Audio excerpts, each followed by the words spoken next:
It's been quite some time since President Moon Jae-in proposed amending the Constitution.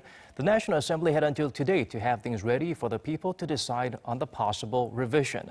But as widely expected, most lawmakers boycotted the vote, so the parliamentary speaker declared it invalid.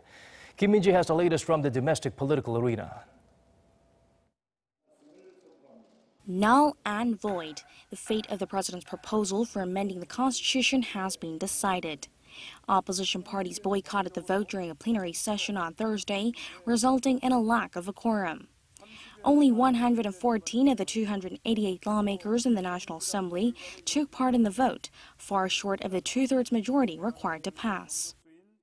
Although the president's proposal has been turned down, progress is still being made at the National Assembly.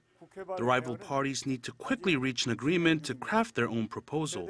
We formed a special parliamentary committee on the matter and held talks for a year and a half.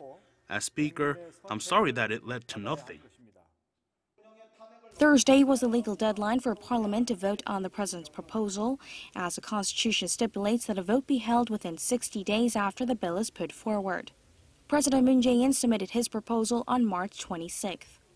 It entailed changing the current 5-year presidency to a 4-year term that's once renewable, also promoting decentralization and strengthening basic rights. The president's bill was widely seen as a means to pressure Parliament into quickly crafting a proposal of its own. Talks had been underway at the National Assembly to amend the country's 30-year-old constitution to better reflect social and economic changes, as well as limit the massive powers of the president. However, progress had been slow amid partisan wrangling.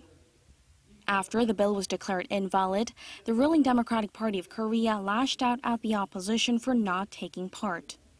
It pointed out that enough time was given to the National Assembly to craft its own proposal, and that to hold a referendum alongside the local elections in June was a promise made to the people.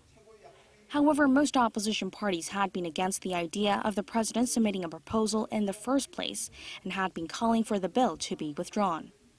They claimed that there was no point in voting on a bill that will be rejected, and rather should use this as a chance to speed up efforts to come up with their own version. The parties added that both the government and the National Assembly should feel equally responsible. There are concerns that Thursday's outcome could drive a wedge between the rival parties, just days after they agreed to end a nearly 2-month standstill. But with the situation back at square one, pressure will no doubt be raised on lawmakers to see if they keep their promise to come up with a proposal of their own within this year, especially with the mandate of a special parliamentary committee coming to an end next month.